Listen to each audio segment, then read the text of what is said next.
Assalamualaikum warahmatullahi wabarakatuh. Halo Sobat Sehat RSPA, kembali lagi dalam podcast Mikirin Pasien. Bersama saya, Syifa Devi Artias akan menemani jalannya acara ini beberapa menit ke depan. Nah, Sobat Sehat semuanya, pada episode kali ini kita mendatangkan salah satu pakar kesehatan mata yang ada di Rumah Sakit Umum Daerah Pandan Arang, Boyolali. Please welcome Dr. Dedeneni Herani, spesialis mata. Beri aplaus untuk Dr. Hera. Ya. Apa kabar Dr. Hera? Baik, Mbak Syifa. Iya, alhamdulillah ya Dok. Iya, luar biasa. Ini di studio juga banyak sekali supporternya Dr. Hera. Baik Dr. Hera, pada perbincangan kali ini kita akan ngobrol santuy aja ya Dok ya. Mengenai temanya adalah cintai mata Anda, atau bahasa kerennya adalah love your eyes ya. Love your eyes. Love your eyes. Iya. Nah Dok, saya sebagai orang awam nih Dok ya, saya tuh penasaran kenapa sih Dr. Hera mengambil tema love your eyes. Apakah ada makna tersendiri gitu Dok? Bisa dijelaskan gitu. Oke, terima kasih Mbak Syifa. Jadi love your eyes itu actually it's not my own word. Jadi love your eyes itu bukan kata-kata keren ciptaan saya. Jadi love your eyes itu, atau kita terjemahkan di iklannya kita sebagai cintai mata Anda, itu adalah slogannya dari IAPB.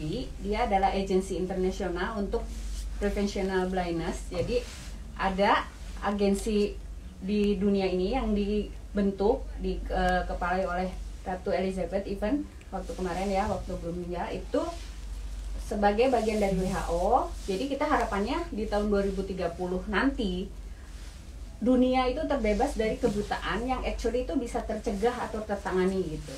Nah, jadi si love your eyes itu slogannya gitu. Jadi bukan wah sok-sok keren banget nih Dr. Hera bikin love your eyes gitu. Actually it's not my own word gitu, bukan kata-kata saya sendiri, tapi itu kata-kata slogan yang di situ tuh harapannya jadi dia bisa mencakup semua masyarakat, stakeholder, pemegang kebijakan, apapun untuk bisa menerjemahkan love your eyes tadi gitu.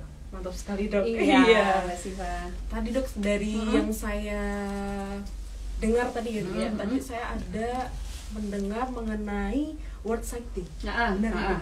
Itu apa Dok? Nah, World Sight Day itu adalah jadi salah satu terjemahan untuk kita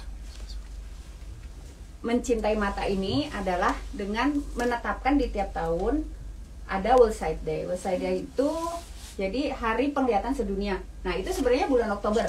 Jadi untuk tahun ini nanti jatuh pada tanggal 12 Oktober. Biasanya itu setiap hari Kamis, pekan kedua tiap tahunnya di bulan Oktober. Nah, temanya tuh masih Love Your Eyes itu.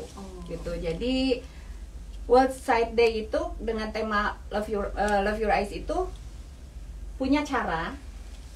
Jadi ada 4P. Nah, kalau kita kan mungkin ini udah mau 2024 ya. Iya, gitu.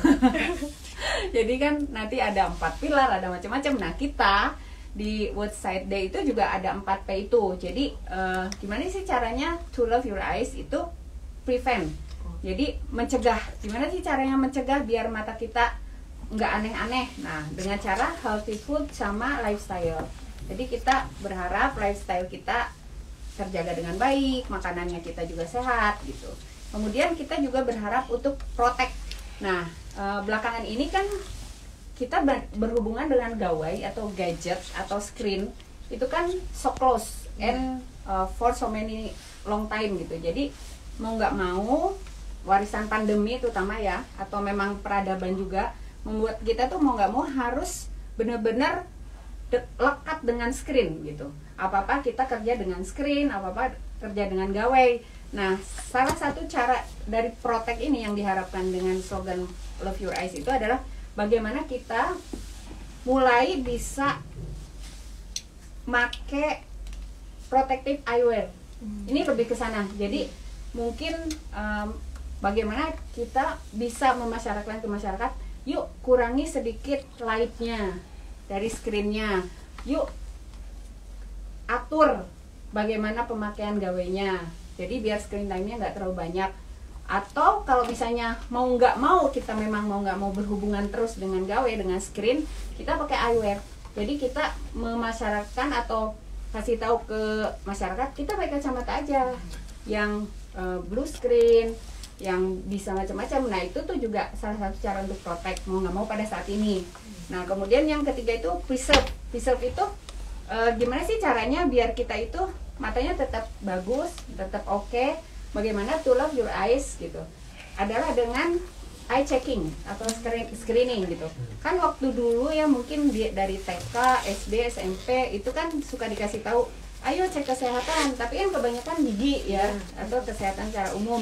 Nah, sekarang kita juga memberikan ke masyarakat awareness, yuk kita cek mata juga gitu. Kadang-kadang ada penyakit-penyakit tertentu yang memang ketahuannya tuh nggak sengaja gitu. Jadi we preserve our eyes dengan cara eye checking dan eye screening gitu. Kemudian yang ketiga prioritize. Jadi kita berharap semuanya masyarakat, individu, siapapun bisa memprioritaskan kesehatan mata. Gitu. Gitu ya dok ya. Nah, jadi tertarik sekali dok saya. Iya, nanti buat side day-nya mudah-mudahan sih bisa ada event ya di rumah sakit kita. Ini nanti PR nih. Nanti kita mungkin 1 minggu lah ngadain apa, screening atau apa, kayaknya seru itu. Biasanya ya, dok, ya, Oktober tanggal 12. Jadi bisa 1 minggu itu. Nah, itu nanti bisa kita upload juga di IFPB, bisa diupload ke link-linknya WHO gitu, dan itu bagus sih. Bagus banget dok. Ya. Dok, tadi saya tuh ini dok, Salfox sama yang cek mata. Nah, kalau gigi itu kan biasanya minimal 6 bulan sekali ya dok ya. Nah, kalau mata itu gimana dok? Kalau mata sebenarnya disarankan juga ya 6 bulanan sih. 6 bulanan juga. 6 bulanan, tahunan. Mantap sekali. Ayo datang ke SPA untuk cek mata. Ayo cek mata. Ya. Nah, itu untuk World Sight Day. Nah, sekarang itu juga ada, kalau nggak salah dengar itu juga ada Glaucoma Week. Ya betul. Jadi salah satu dari World Sight Day itu kan bagian yang lain secara keseluruhan kesehatan mata. Nah terus kalau glaukoma itu ada bagian dari IFPB itu, bagian dari WHO itu juga yang khusus menangani glaukoma. Nah ini bahkan baru aja masih oke lah, ini masih hangat gitu. Itu antara tanggal 12 sampai 18. Ini kan kita tanggal 20. Hangat banget ya, kan podcastnya dapat hari ini gitu. Jadi ini kita masih bisa akuin sebagai salah satu bentuk dari kegiatan Glaucoma Week. Nah dok, ini mengenai Glaucoma Week ini dok. Ngomong-ngomong soal harapan. Nah harapannya Dokter Hera terhadap pengelolaan glaukoma saat ini itu seperti apa dok? Jadi glaukoma itu kenapa sih jadi penting? Glaukoma itu disebut juga pencuri penglihatan. Jadi dia itu salah satu penyakit mata. Sebenarnya kumpulan dari sindrom neuropati di mana fungsi saraf mata itu mengalami penurunan yang tidak bergejala gitu. Jadi glaukoma itu tahu-tahu nanti di end of the day atau di end of the story itu ketahuannya tuh udah buta, udah fungsi penglihatannya tuh sangat minimal. Nah makanya ada khusus Glaucoma Week ini untuk membangkitkan awareness dari masyarakat itu. Harapan saya sih dengan adanya alat-alat kita kan juga canggih banget nih.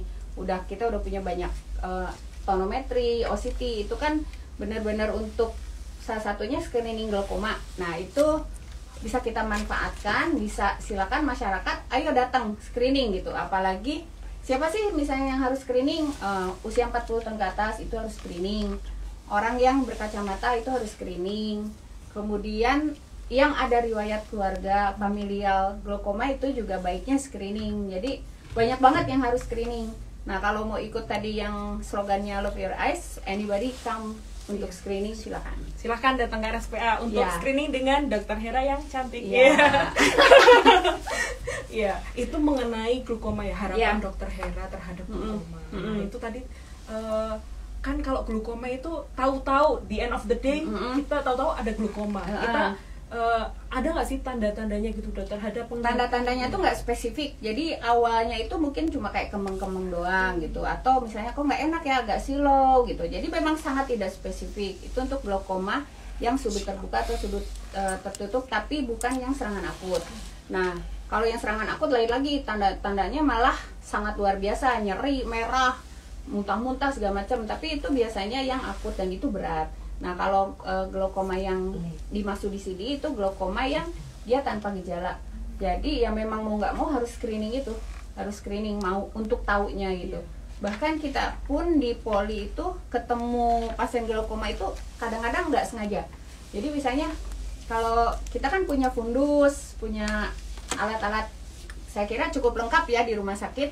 Nah misalnya dia datang sebenarnya mau cek kacamata atau minta kacamata, nah mau nggak mau kan kita lihat juga ininya, retinanya, papilnya, sarafnya. Oh ternyata ada kecenderungan ke glaukoma nih. Jadi biasanya kita langsung obatin, langsung kita kasih tahu, nanti kita harus ketemu rutin gitu. Karena kalau misalnya seseorang udah terdiagnosis glaukoma, itu dia akan long life treatment. Jadi glaukoma itu dia kan ada ini, ada apa ya namanya, ada perubahan dari sarafnya secara anatomis, dan itu nggak bisa balik gitu. Jadi kalau misalnya orang sudah kena glaukoma, itu nanti dia mengalami perubahan tersebut. Nah itu yang harus kita cegah biar nggak lebih buruk. Jadi kalau analoginya orang kena glaukoma itu, saya biasanya bilang ke pasien gini.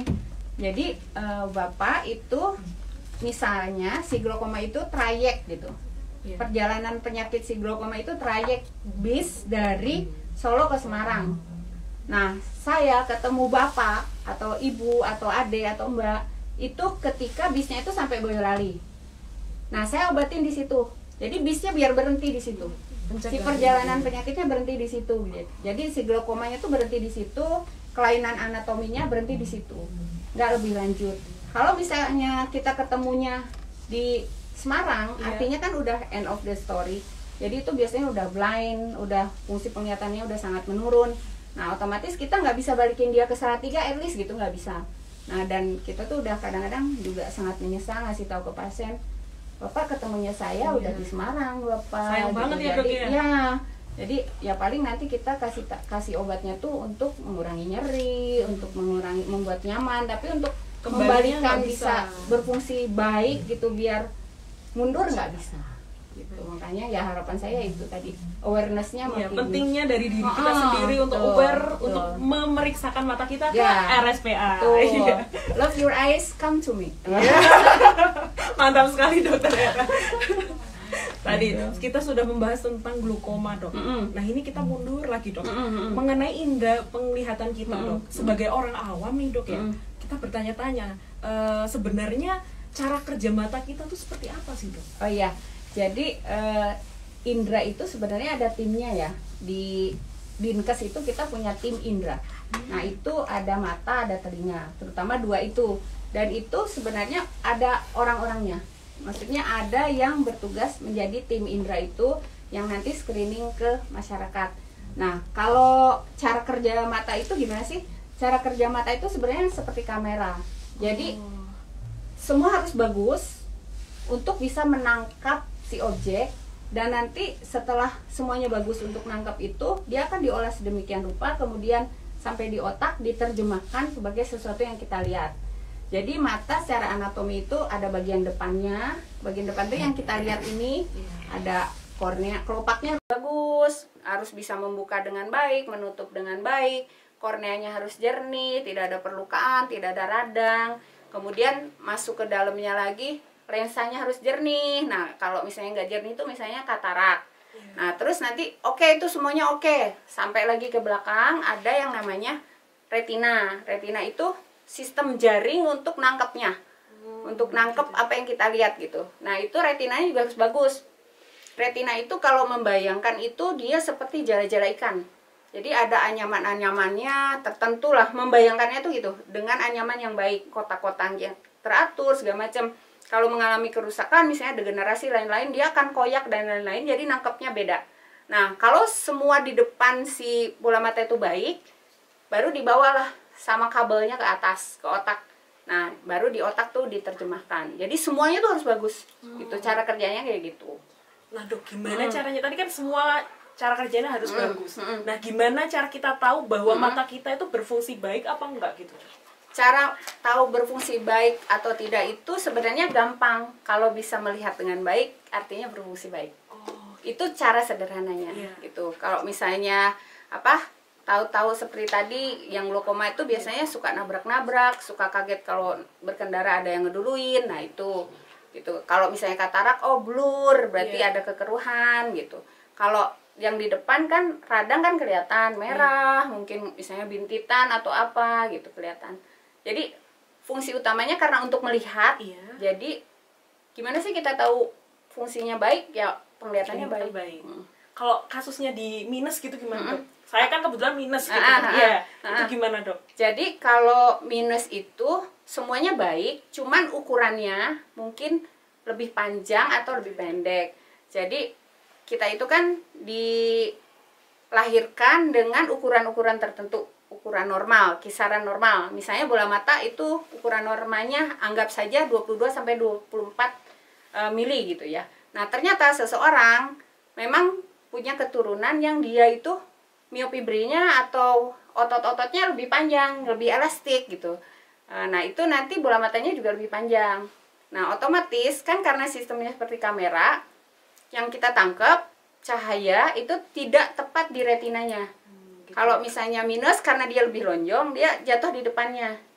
Jadi nanti harus dikasih lensa minus untuk mengerucutkan sampai jatuh di retinanya. Nah, ada juga orang yang dia bola matanya lebih pendek waktu lahir. Nah, itu nanti jatuh si cahayanya itu di belakang ini, di belakang retinanya. Nah, itu nanti kita kasih lensa plus, hypermetrop plus untuk orang dengan rambut jauh. Nah, itu nanti harapannya dia cahayanya tuh tetap jatuh, jadi ditarik ke depan, bergeser kayak gitu. Nah, kalau astigmat gimana? Astigmat berbeda lagi. Mungkin dia kan bola mata tuh ada aksisnya, ada meridiannya. Nah, meridiannya tuh nggak rata gitu. Jadi ada yang lebih kuat, ada yang lebih lemah. Nah, itu biasanya nanti tarik-menarik, nanti dikoreksinya dengan lensa astigmat, lensa untuk astigmat silinder gitu. Gitu ya, Dok ya. Jadi tambah pengetahuan nih, Dok. Saya minus gitu kan, Dok. Terus takutnya kalau nanti ke depannya gimana gitu. Jadi kalau minus itu memang ada ada yang men-trigger ya. Sekarang itu ada myopia outbreak gitu. Jadi anak-anak itu cenderung banyak yang minus. Why? Karena mereka pakai gadgetnya lebih sering. Jadi penglihatan jauhnya kurang terangsang gitu. Nah, itu juga memang memicu minus, tapi itu mostly memang anatomis. Anatomis tuh jadi kayak ada orang dengan hidung mancung, tapi ada orang juga yang mungkin mancung ke dalam gitu. Mancung ke dalam. Nah, itu ada faktor itunya juga gitu. Jadi kadang-kadang memang mau nggak mau ya kita selesaikan dengan alat bantu kacamata gitu. Kalau tadi minus, kita berpindah ke kebutaan, Dok. Kan kita ini, apa sih yang dimaksud dengan kebutaan itu, Dok? Ya, jadi kebutaan itu kalau secara sederhananya kan tidak dapat melihat. Nah, tapi ternyata itu ada acuannya atau ada ukurannya seseorang dikatakan buta. Kalau WHO itu membagi kebutaan itu dengan beberapa kategori gitu loh. Jadi dia ada kategori 1 di mana dia masih bisa melihat papan, tapi mungkin tidak detail sampai bawah.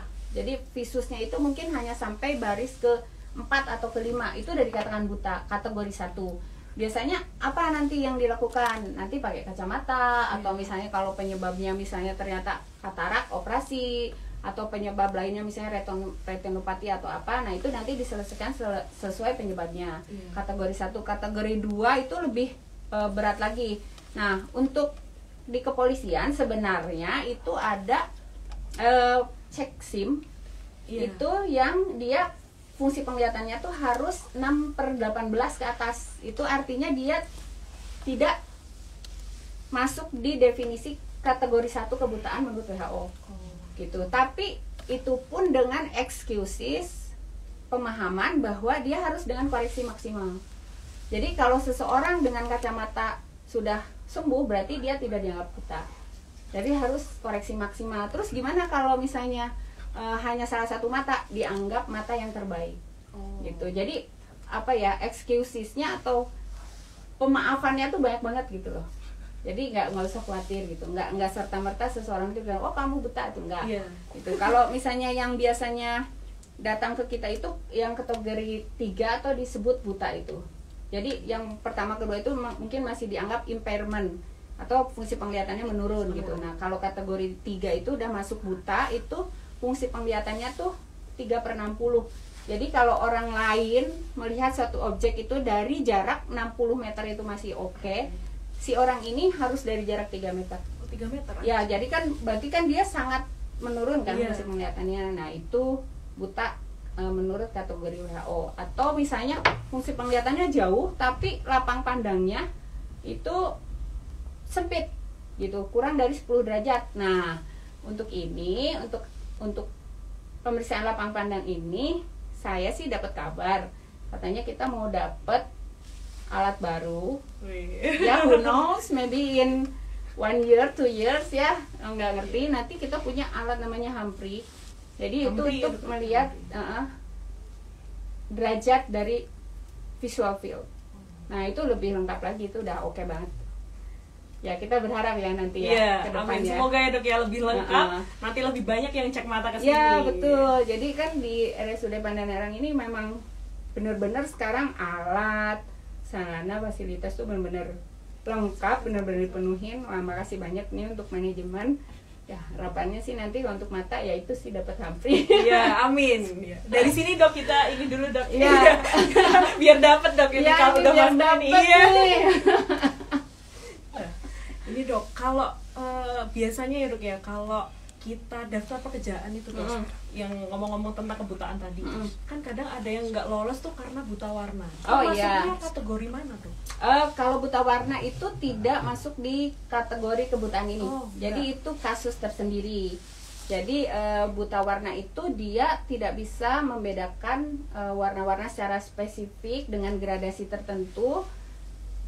Kan ada warna-warna dasar ya, merah, hijau, itu kan yang kita jadikan acuan. Nah, orang buta warna itu dia tidak bisa melihat itu dengan cara gradasi tertentu. Jadi kalau buta warna itu berarti nggak bisa melihat warna, bisa gitu. Cuman dia mungkin ketika di posisi tertentu atau di kondisi tertentu dia tidak bisa membedakan warna secara spesifik dengan gradasi tertentu gitu.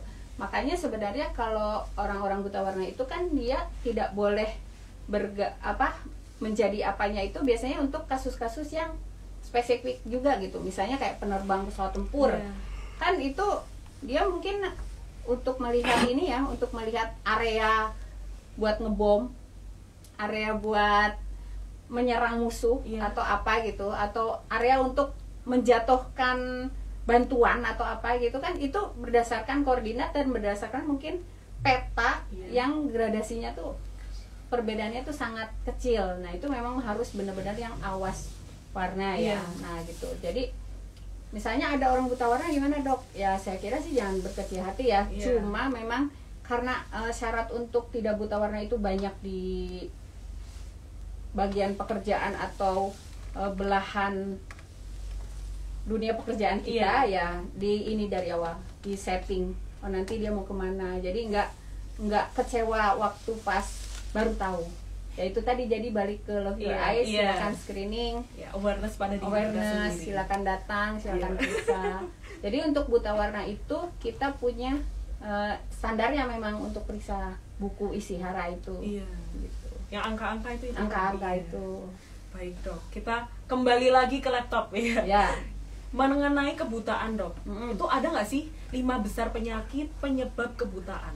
Ya, jadi kalau menurut survei 5 besar penyakit yang dapat menyebabkan kebutaan itu katarak. Oh, katarak.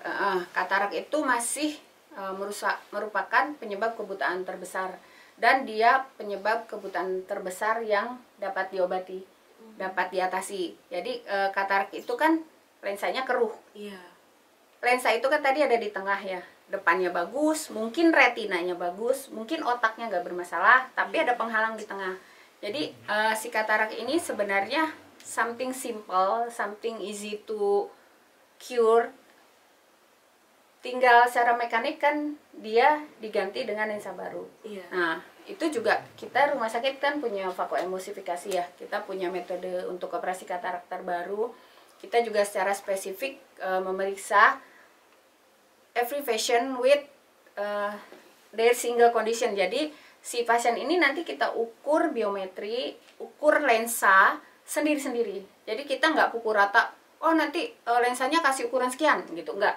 Jadi kita udah berusaha semaksimal mungkin untuk memberikan pelayanan untuk katarak ini dengan vakuumemulsifikasi itu tadi dengan cara yang sesuai SOP-nya gitu.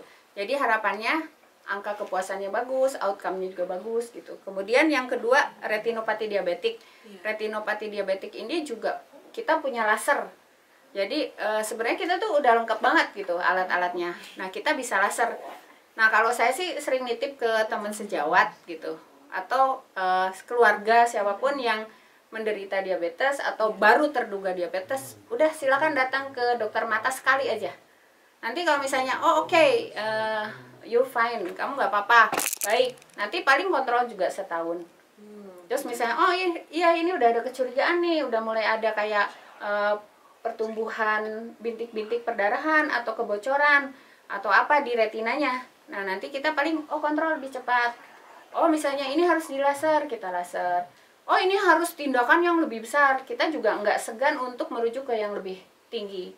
Gitu, misalnya harus operasi untuk perdarahan retina atau apa gitu. Jadi yang kedua itu retinopati diabetik. Terus yang ketiga ada makula degenerasi.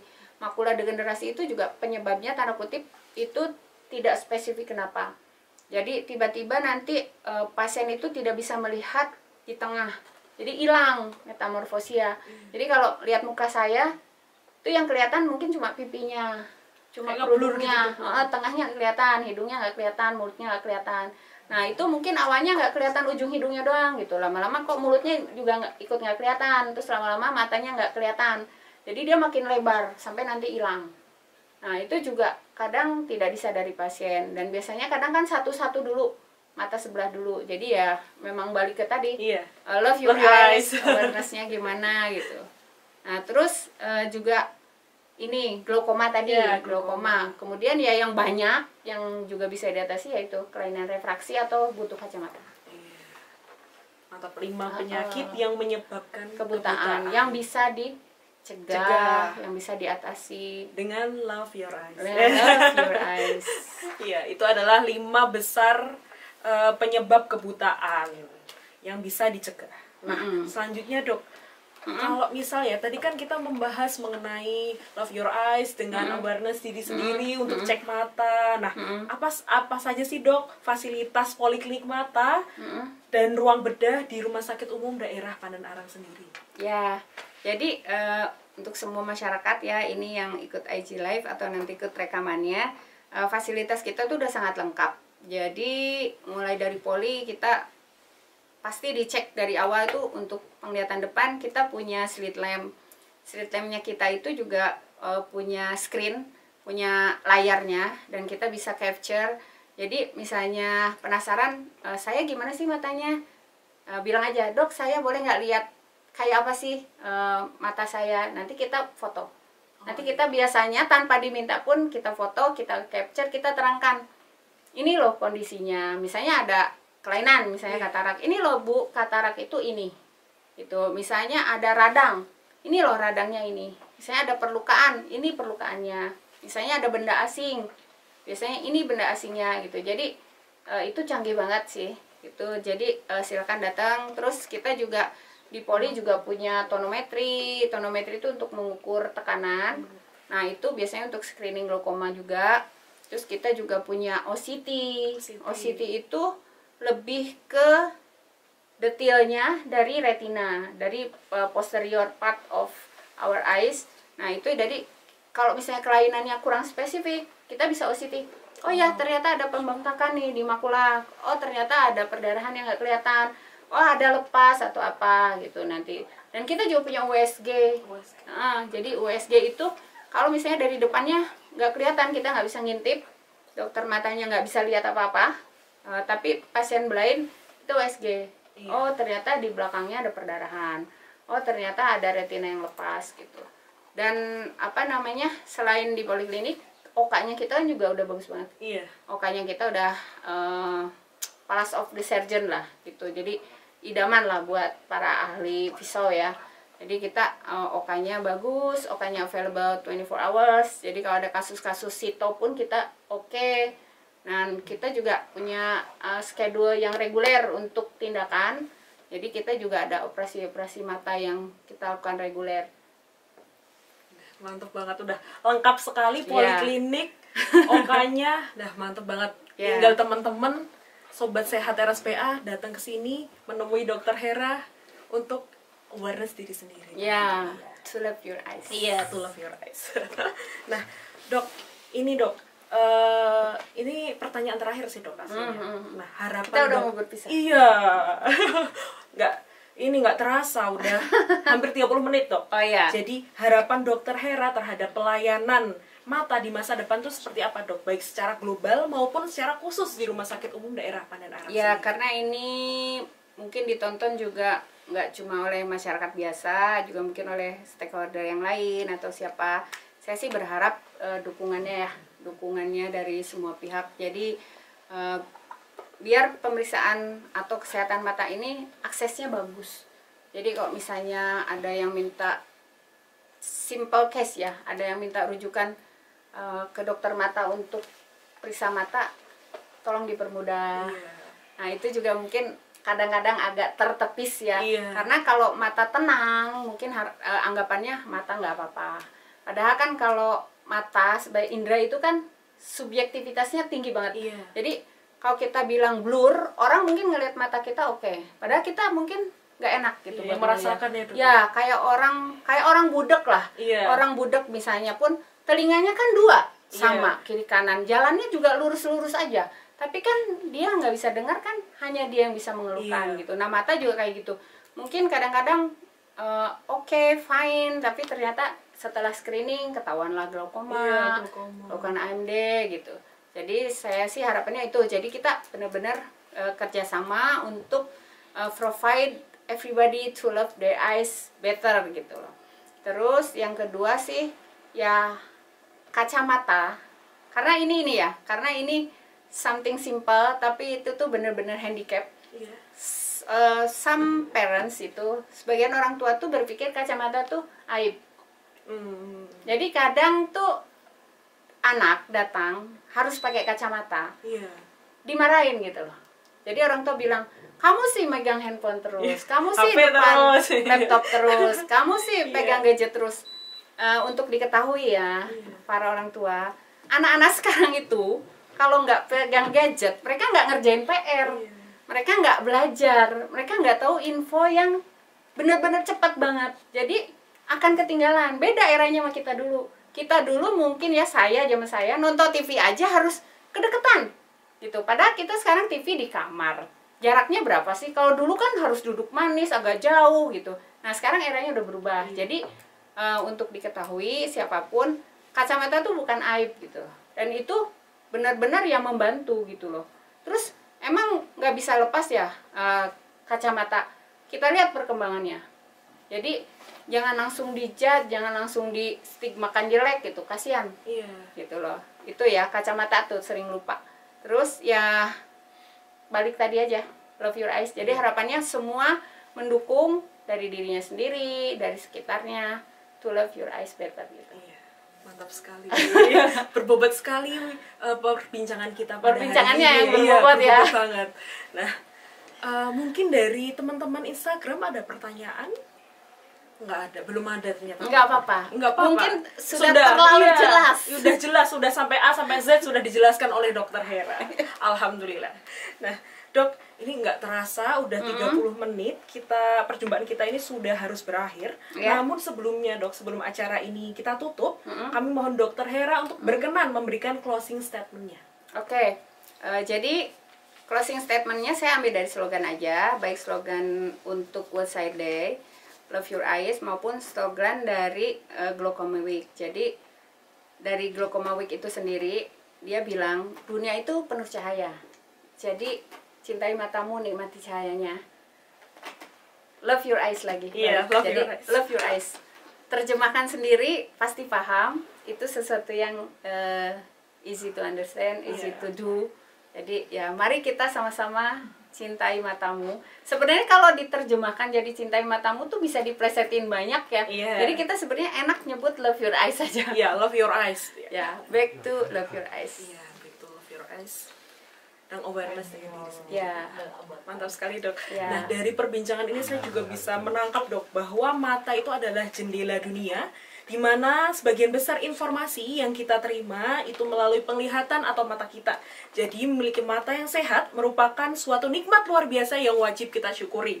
Nah, kita sebagai seseorang yang punya mata yang sehat, kita juga harus aware dengan diri kita sendiri, dengan cek mata kita. Kalau ada keluhan, kita sebagai orang yang mengeluhkan terhadap mata ya harus aware dengan diri sendiri. Kalau lingkungan kita ya kita nggak boleh ngejudge gitu ya, Dok. Ya.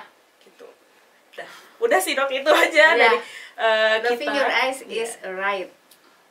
Benar sekali. Nah, sebelumnya Dokter Hera, sebelum benar-benar ditutup nih, Dok. Nih, saya mau kasih pantun dulu buat Dokter Hera.